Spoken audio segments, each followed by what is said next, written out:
Welcome to the Deep Dive.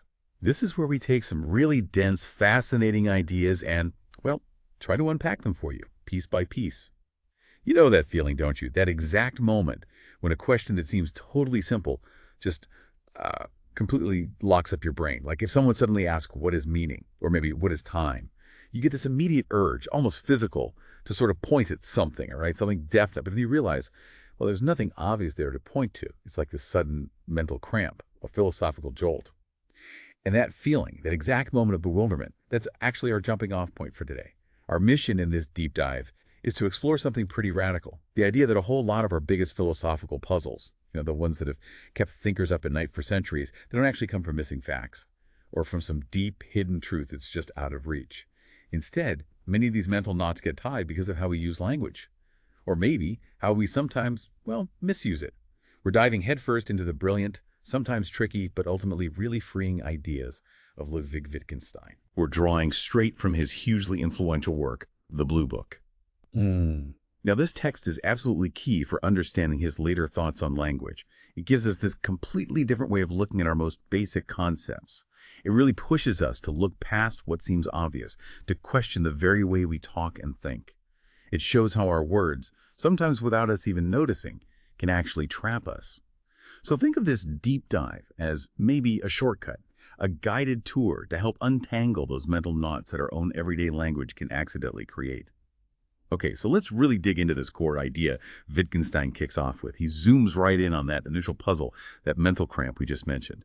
He points out that questions like what is length, or what is meaning, or even something that feels super basic like what is the number one. These are the exact kinds of questions that spark that deep intellectual discomfort. We feel this undeniable need to point to a thing, something solid as the answer. We want to say meaning, oh yeah, it's that.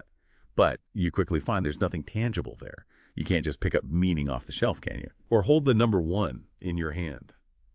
And this difficulty, this failure to find a physical thing for an abstract idea, that's often where the philosophical trouble starts brewing. And what's really crucial here, I think, for getting Wittgenstein's whole project, is that he sees this feeling, this blockage, not as some minor irritation. He calls it one of the great sources of philosophical bewilderment. This isn't trivial. It's a fundamental trap we keep falling into. It comes from this really deep habit of thinking, this tendency where we try to find a substance for a substantive. What he means is because we have a noun for something, a substantive like meaning, time, knowledge, beauty, we just automatically assume there must be some corresponding thing or substance out there that the word points to. We treat these abstract concepts like they're physical objects, like you could observe them or bottle them up. We imagine words like love or justice must name some kind of hidden, maybe ethereal object in just the same way chair names that thing you sit on. This linguistic habit, this assumption that every noun needs a thing, that's the root of so many philosophical headaches. All right, so if trying to define meaning directly just leads us into this dead end, this search for a ghost thing, how do we actually make progress? Seems like we're stuck. But Wittgenstein offers this, surprisingly straightforward yet totally game-changing way out. Instead of asking that direct but ultimately baffling question, what is meaning? He suggests we reframe it completely, he says. Let's ask, what does an explanation of the meaning of a word look like? It sounds like a small shift, just changing a few words, but honestly, it changes everything about how we tackle the problem. Exactly. And this shift, this different angle, it has two massive advantages, which he lays out really clearly in the Blue Book. First, it immediately brings the question, what is meaning, down to earth. So instead of floating off into abstract debates about the essence of meaning, we get grounded in actual observable practice. We look at how we really explain meaning, to kids or someone learning the language, or even ourselves when we encounter a new term. We don't point to some hidden entity, we point to uses. Like if you ask, what is a game? You soon realize you can't point to just one essential feature, but you can point to people playing chess or soccer or solitaire and show how these different uses fall under that word. Second, and this is maybe even deeper, by studying the grammar of the expression explanation of meaning, we learn something vital about the grammar of meaning itself. And grammar here for Wittgenstein isn't just about sentence structure like nouns and verbs. It's much broader. It's about the rules of use. How do words actually function in our language? How do we operate with them? What are the practical steps involved? So, By looking closely at how we explain meaning, we uncover the implicit rules for how meaning works. And doing this, he argues, will cure you of the temptation to look about you for something which you might call the meaning. It stops that futile search for a hidden object because you realize meaning isn't an object at all, it's an activity, a practice. That's a really useful distinction. It shifts us away from a static search for definition towards really understanding how language dynamically works. Now, usually, when we try to explain words, we tend to fall back on what Wittgenstein calls, roughly, two kinds of definitions: verbal and ostensive. Verbal ones are where you explain a word using other words, like saying joy is a feeling of great pleasure. Wittgenstein kind of dismisses these, saying they get us no further. They just shuffle us around within the language system. It's like looking up a word in the dictionary, right? And the definition uses other words you don't know. It just keeps you inside the circle of words. Ostensive definitions, though, they feel much more solid. That's where you point to something. You point and say, this is red, or that's a dog. It feels like a real step, a direct link to the world. Like you've finally broken out of the language circle and actually shown what the word means. Right, but this is where Wittgenstein pushes back really hard. Can an ostensive definition, even pointing, be misunderstood? Think about it. Imagine I point to a standard wooden pencil and I introduce a totally new word. I say, this is tove. What have I actually defined? What does tove mean now? Well, you might reasonably think tove means pencil, or maybe round thing, or perhaps wooden thing, hoe. It could even mean this is one object, or this thing is for writing. The ambiguity built into the act of pointing shows that even the seemingly simple act of giving meaning isn't straightforward or foolproof. It's not some pure transfer of an idea from my head to yours. It absolutely relies on a shared context, some prior grasp of what kind of game we're playing with this new word. Are we naming objects, colors, materials, numbers? He gives this great example in the book to drive it home. Imagine I point to a musical instrument you've never encountered. Let's say it's actually a mandolin, but I confidently tell you this is a banjo. Okay, so later you see another mandolin and you pick it up or point to it. We'd probably say you correctly interpreted my definition, right? Even though technically I used the wrong word by common standards, you grasped my intention, which was to refer to that kind of instrument. But what if, after hearing me call the mandolin a banjo, you then go and pick up a guitar? Well, in that case, you might have interpreted banjo much more broadly, maybe to mean any string instrument. The crucial point here is that the act of interpretation isn't necessarily some separate, hidden mental event that happens before or alongside the action of choosing or using the instrument. Your interpretation is actually shown by what you do next, by your behavior. There isn't some secret mental switch flipping. Wow, that really turns things on their head. It changes how we even think about understanding. It strongly suggests that interpreting isn't this hidden internal mental act that occurs apart from the action, like picking the right instrument or following an order correctly. It's much more about how the word gets applied in the situation, how it's used in practice, which means the meaning isn't some secret mental picture or like an internal dictionary entry that somehow gets attached to a word in your head. Its actual essence, its life, lies in its use, within context, within the actions it prompts, and how we learn to apply it consistently as part of what Wittgenstein famously calls a language game. Yes, exactly. And this concept of the language game is just fundamental to everything Wittgenstein says later. And it's not game like, playing cards or something frivolous. Think of it more like a specific rule-governed activity where we use language. It could be giving orders, describing an object, reporting an event, forming a hypothesis, telling a joke, asking a question, even just crying out, help. Each of these games has its own set of implicit rules, its own logic. And a word's meaning isn't some fixed universal thing. It's defined by the role it plays within those rules, within that particular form of life, as he sometimes calls it. So to understand a word really means knowing how to play its specific game, knowing how to use it correctly in practice. This perspective completely changes how you might look at disagreements or misunderstandings. Often it's not that people disagree on facts, it's that they're unknowingly playing different language games. They're using the same words, maybe like freedom or justice, but operating with entirely different rules of use. It forces you to see that meaning is fundamentally about practice and context, not some hidden mental thing. It's a huge shift from asking what is it to asking how does it work or how is it used. Okay, building on that really foundational idea of meaning as use, let's dig into another very strong intuition most of us have about language. It just feels undeniable, right? That when we use language, speaking, listening, reading, even just thinking, there must be these certain definite mental processes happening behind the scenes.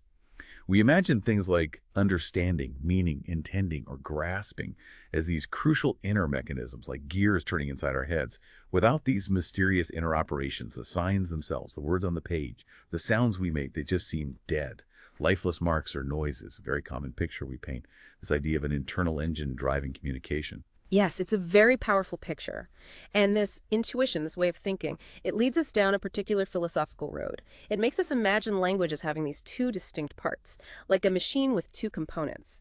There's what you could call the inorganic part, the signs themselves, the actual words, written or spoken, the physical sounds, the gestures, the stuff you can see and hear. And then we imagine this organic part, this kind of hidden, vital core where the real work gets done. Understanding the signs, meaning them, interpreting them, thinking with them. And these activities, we're strongly tempted to think, take place in a queer kind of medium, the mind. This view makes the mind seem like it has some mysterious, non-physical power, like some special mind stuff that can do things no ordinary physical mechanism could. He draws an analogy to an amoeba's protoplasm, how its behavior might seem bafflingly complex and mysterious, defying simple mechanical explanation at first glance. We tend to view the mind similarly when it comes to meaning and thought. We postulate this inner stuff that animates our otherwise dead words. Okay, now this is where it gets really fascinating, and where Wittgenstein makes this incredibly sharp, almost revolutionary turn. He argues that this puzzle about the mind isn't actually a scientific problem about how the brain works causally. It's not something neuroscientists will solve by mapping neurons. Instead, he claims, the puzzlement, which we wrongly interpret to be one about the nature of a medium, is a puzzlement caused by the mystifying use of our language. Let that sink in. We're not grappling with some deep secret about reality or peering into a hidden mental substance. We are, in fact, tangled up in the misleading analogies and the pictures that are embedded right within our own words, our grammar. Our language itself, because it treats mind or understanding as if they were nouns naming things that do stuff, creates the very illusion of this hidden mental realm. Precisely. We keep getting tempted, again and again, to hunt for a hidden substance for thinking, just like we do for meaning or time. This constant search for a thing behind the noun creates what Wittgenstein calls an occult appearance. Think of it like a magic trick. A word makes you imagine a hidden entity, a secret process, even when maybe there's nothing really there beyond the observable practice. And to escape this conceptual illusion, he suggests a very practical, almost therapeutic method. Instead of trying to conjure up some private, internal mental image or process, we should focus on looking at real objects or observable actions. And rather than getting lost speculating about speaking to oneself in some purely internal way, we should consider what happens when we actually speak aloud or write. The whole point is to externalize these supposed inner processes, bring them out into the open, look at the actual practice, the behavior, rather than guessing about an unseeable mental world. Let's take a concrete example he uses. So you're a painter, and you need to mix a very specific color, Prussian blue. Now, you don't necessarily rely on summoning a perfect, vivid mental image of Prussian blue inside your head, especially if getting it wrong has consequences. More likely, you'd use a physical color chart, or a paint swatch, or a sample. You'd coordinate the word Prussian blue with a specific patch of color out there in the world. That chart becomes an externalized table of rules. It's a public reference point that guides your action and ensures everyone's on the same page. It's not some mystical internal faculty. It shows how often we actually rely on external systems, shared practices, public criteria, not private, internal, occult processes to guide our actions and achieve understanding. The meaning of Prussian blue isn't locked away in your head, it's in the public criteria for identifying and using that color. That focus on actual use really brings us to one of Wittgenstein's most direct, powerful statements about what gives language its vitality. He confronts head-on that common idea that the life of the sign, what makes a word meaningful, active, alive, is some internal mental image or process that magically breathes significance into it. Instead, he states it plainly. If we had to name anything which is the life of the sign, we should have to say that it was its use. That completely flips our usual thinking, doesn't it? The life of language, its power to mean something, isn't found in a hidden mental spark. It's found in its active, public, practical application within a specific language game. And the mistake we constantly make, he points out, is looking for the use of a sign, but we look for it as though it were an object coexisting with the sign. There it is again, that ingrained habit of trying to find a thing corresponding to a substantive. We treat use as if it were an object you could somehow place next to the word, like its shadow or its ghost. But the reality is, a sentence gets its significance from the system of signs, from the language to which it belongs, all right? A single word or sentence doesn't mean anything in a vacuum. Its meaning is woven into the whole fabric of the language game it's part of, into the whole network of rules and practices that govern how that word is employed. The life isn't some separate entity attached to the word. It is the system. It is the practice, the activity itself. It's like asking, where is the life of a knight in chess? It's not in the carved wood itself. It's in the rules of chess and how players actually use that piece within the game. Okay, following that line of thought, if thinking is basically about operating with signs, spoken, written, imagined, whatever, then a question naturally pops up. Where does thinking take place? We might instinctively say on the paper if we're writing our thoughts down, or in our head if we're just silently mulling something over, or maybe more mysteriously, in the mind. But Wittgenstein points out that none of these answers gives the locality of thinking in the same straightforward way as saying the coffee cup is on the table. Okay, you can point to the cup, point to the table. Can you point to thinking? Exactly. You see, saying the head is the place of thinking mostly comes from a powerful but ultimately quite misleading analogy we draw with other physical activities. We look at ourselves and others and we group words like thinking and thought alongside words for actions that clearly happen in a specific place, like writing on paper or speaking from the mouth. And because we're always hunting for that thing for the substantive, we mistakenly try to treat them all analogously, as if thought was located in the head just like the writing is located on the paper. He uses that chess analogy again. Whereas the king in chess, as distinct from the actual wooden piece, the king, its power, its role, its significance exists within the rules and the practice of the game. It exists in its function, not as some extra entity located inside the wooden piece. Similarly, thinking gets its meaning from its operational role within our various language games, not from being pinpointed to a specific location. And this confusion, driven by analogy, can lead to some really weird conceptual places. If we start talking about brain processes corresponding to thoughts, we might then imagine this bizarre scenario of subject-experimenter, literally observing their own brain activity to see their thoughts or feel their pain directly.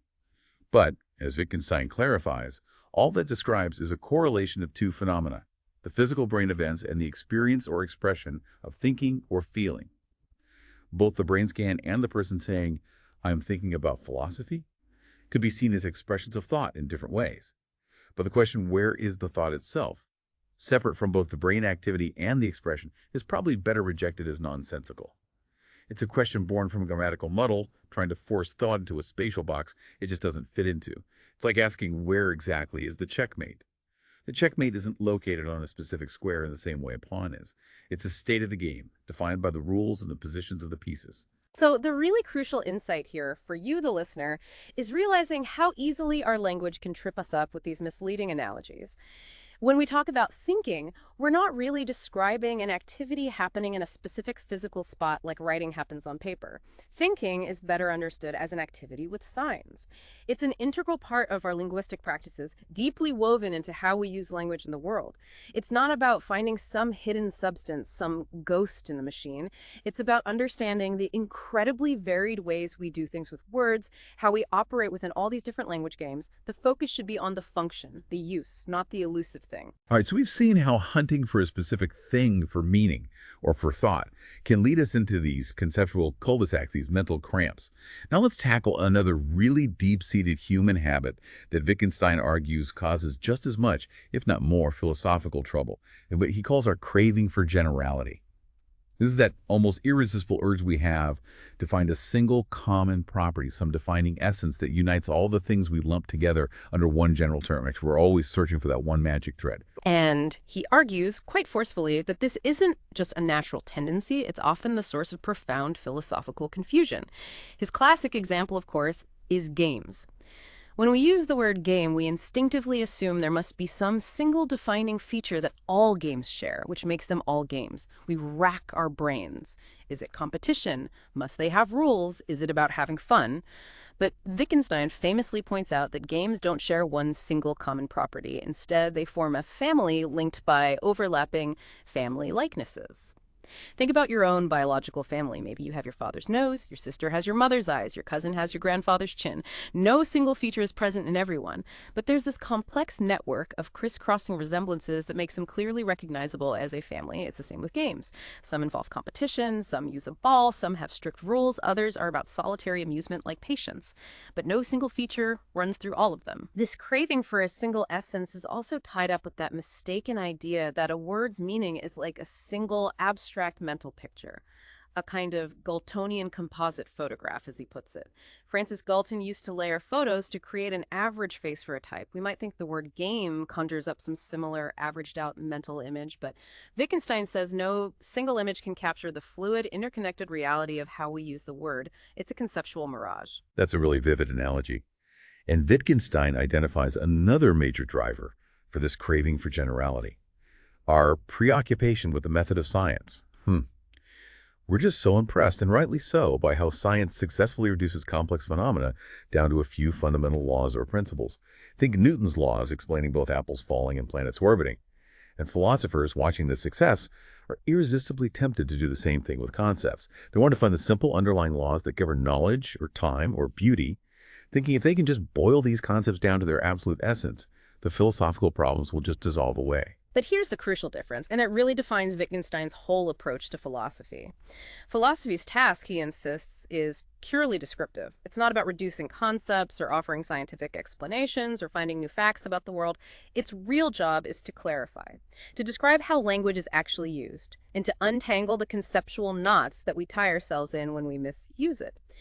This contentious attitude towards the particular case, where philosophers sometimes brush aside specific examples in their quest for grand universal theories, that's exactly what leads them astray, he thinks.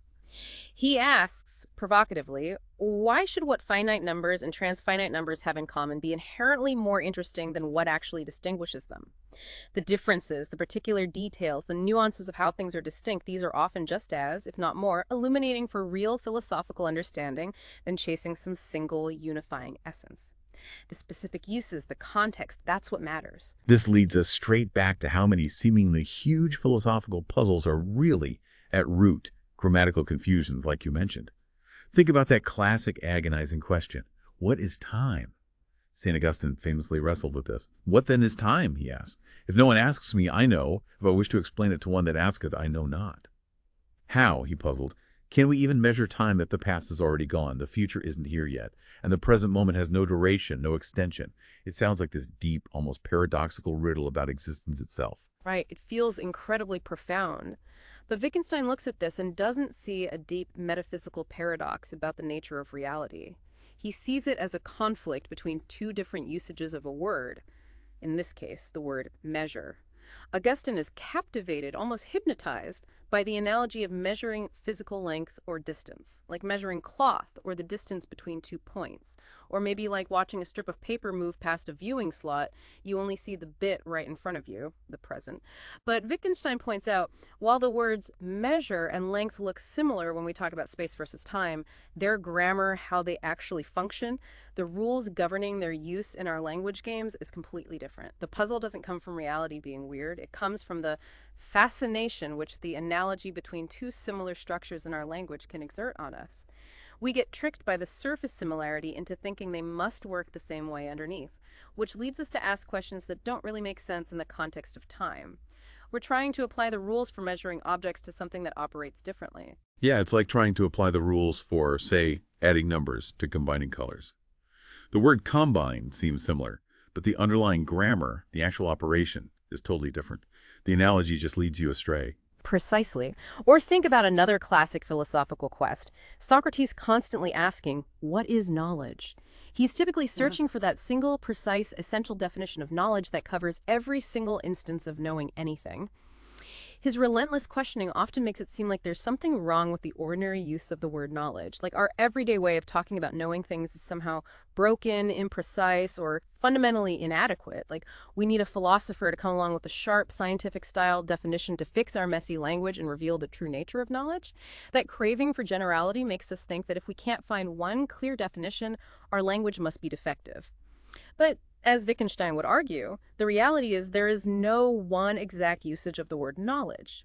Just think about how we use it. I know how to swim. I know Paris. I know that 2 plus 2 4 4. I know what you mean. Do all these uses really share one single, crisp, common definition? It seems highly unlikely. Now, we can, if we need to for specific purposes, make up several such usages. We can create technical definitions for knowledge in logic or epistemology or law. That's fine. But our ordinary language isn't somehow broken or flawed just because its concepts lack sharp boundaries. Thinking it's a defect is, as Wittgenstein memorably puts it, like saying that the light of my reading lamp is no real light at all because it has no sharp boundary. Yeah. The lamp illuminates perfectly well for its purpose, right? Even if the edge of the light fades out gradually. Similarly, our everyday language works perfectly well. It illuminates our world, allows us to get things done, communicate effectively, even with its fuzzy-edged concepts.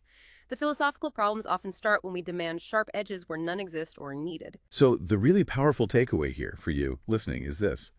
A lot of these fundamental philosophical problems that seem so baffling, the ones that cause those mental cramps, they're often really just expressions of dissatisfaction with how our language works. Or they stem from a misunderstanding of its grammar. They get going because of misleading analogies built into language itself, or because of that deep desire for scientific precision and generality in areas where it just doesn't fit. Philosophy's real task, then, isn't necessarily to solve these problems by finding some new, hidden fact about reality. It's more like therapy for our concepts. It's about clarifying the linguistic tangles, loosening the knots, showing us that the problem itself is often just a side effect of how we're talking and thinking about it, the particular language game we're stuck in. It's about seeing the situation clearly, often just by re-examining the questions we're asking.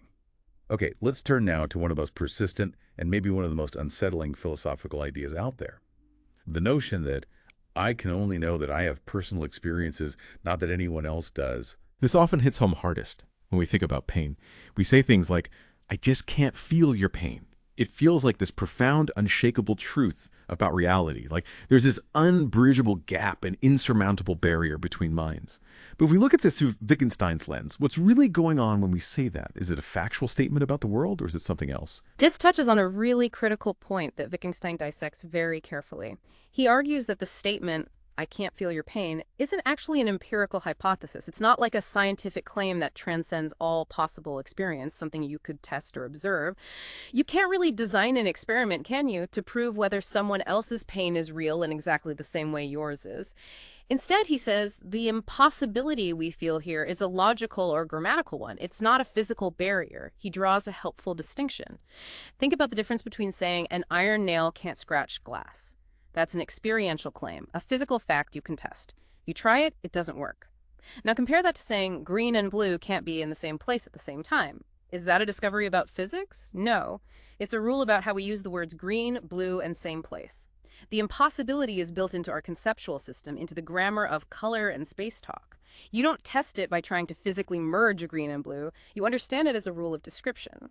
Okay. So the idea of this insurmountable barrier between pains or between consciousnesses, it isn't some hard fact we've discovered about reality. It's more like a picture we create, a powerful metaphor drawn from our language, like picturing minds as locked rooms. But it's a picture, Wittgenstein argues, that we ultimately can't apply in any meaningful, testable way. It gets its power from that wavering between logical and physical impossibility. We kind of confuse a rule of language, how we talk about subjectivity, with a physical wall or some fundamental limitation of the universe. We mistake a grammatical boundary for a real one. Exactly. So when someone passionately declares only my pain is real pain, they're not usually reporting a factual discovery like they've secretly found out everyone else is just faking it. That would be a very strange empirical claim. Instead, Wittgenstein suggests they are rebelling against the use of this expression in connection with these criteria. They're objecting to the ordinary way we use the word pain and the public behavioral criteria we normally rely on to know if someone else is in pain, like wincing, crying out, saying it hurts. They are, in effect, proposing a new notation, a different way of speaking about pain, maybe reserving the word real pain only for the first-person case. They're trying to change the language game, not describe a hidden feature of reality. It's a recommendation for a new way to talk, not a discovery. This analysis leads us into another really tricky, often confusing area. The strange grammar of the word I. When we say something like, whenever something is seen, it is always I who see, what exactly does that I refer to? It doesn't seem to just mean this particular human being, Ludwig Wittgenstein, or whoever is speaking. It doesn't just mean my physical eyes. If someone says, I am in pain, that I doesn't seem to function like a name. picking out one specific person from a group. It feels like it points to something more central, but also more elusive. What is this I? Wittgenstein makes a really helpful distinction here between two fundamentally different ways we use the word I or my in our language. Each use has its own distinct grammar, its own rules of operation. First, there's the use as object. This happens when I or my refers to the speaker's body or maybe their physical characteristics or possessions, and making a mistake is conceptually possible. For instance, my arm is broken, or I am 6 feet tall, or I left my keys on the table. In these cases, you could in principle be wrong. You might mistake someone else's broken arm for yours in an accident, or mismeasure your height, or be mistaken about where the keys are. There's an objective check possible, but then there's the second use, the one that causes all the philosophical head scratching, the use as subject. Yeah. This happens in sentences like I have a toothache, or I see a red patch, or I am thinking, In these cases, Wittgenstein points out, asking, are you sure that it's you who has the pain, is just nonsensical. The question itself doesn't fit the grammar of the statement. There's no room for error in the same way. You're not identifying which person is having the toothache from a lineup. The possibility of misidentifying the subject of the sensation doesn't arise within the rules of this specific language game. That's a really sharp distinction. So saying I have pain isn't really a statement about a particular person in the sense of picking out an individual. It's no more about identifying who has the pain than just groaning or saying ouch is. The word I in this context is working like a totally different kind of tool in our language compared to a proper name like Sarah or Tom. It's not selecting one person from many, it's functioning as part of the expression of the state itself, like a grammatical placeholder indicating the subjective perspective, rather than a word referring to a specific entity. That helps explain why we feel our own pain so directly. It's not because we've successfully identified ourselves as the owner of the pain, but because the I is grammatically inseparable from the expression of the pain itself. And this misunderstanding of the grammar of I is exactly where that persistent philosophical illusion about the self comes from. That feeling that I must refer to something bodiless, which, however, has its seat in our body, that elusive real ego, the thinking substance of Descartes' cogito ergo sum, I think, therefore I am. Wittgenstein argues this is an illusion conjured up by misinterpreting the grammar. Because I looks like a referring term, like a name, we assume it must name something, and since it's not the body, it must be this immaterial self or mind. But it's not naming anything in that way. Now, the word mind, he acknowledges, absolutely has meaning. Why? Because it has a use in countless language games. We talk about changing your mind, peace of mind, a sharp mind. But we mustn't confuse the use of the word mind with the act of naming some ethereal object, some ghost in the machine.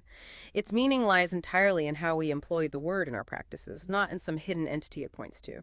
The surface grammar tricks us into picturing a soul substance. Let's look at another really good example from the Blue Book that shows how these linguistic tangles play out, how our word choices can generate philosophical debates that aren't really about facts.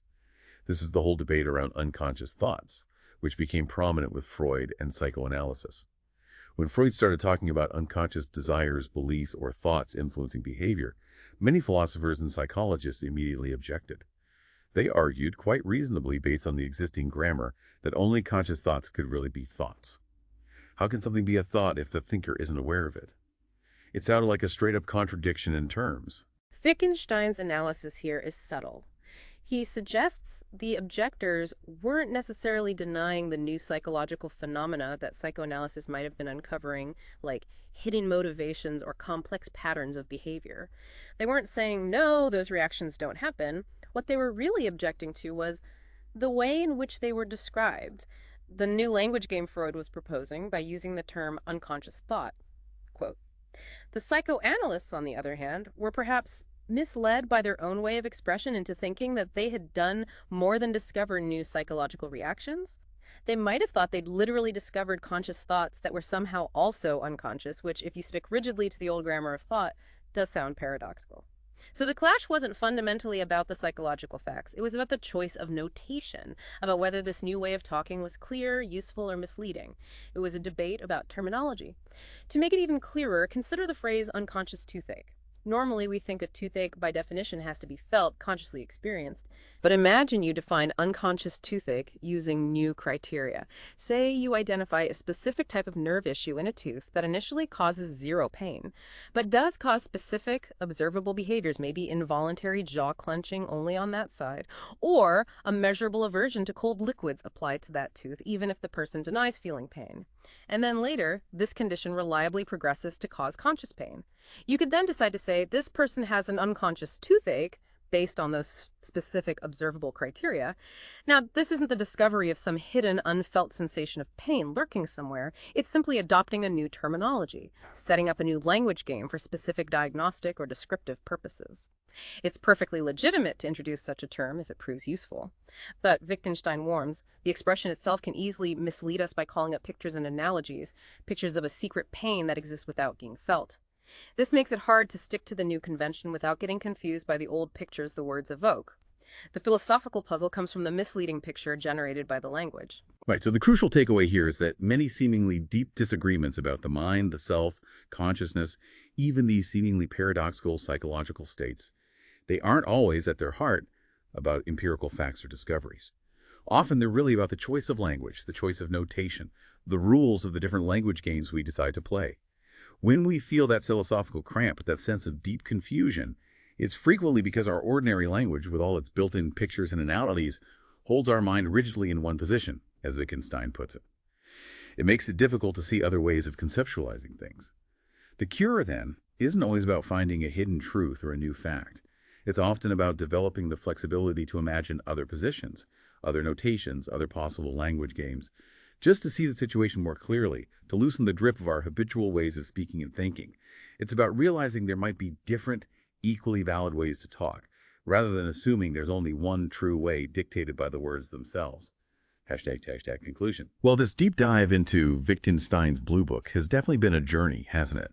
Right into the very structure of how we understand things, how we make sense of our world and even ourselves.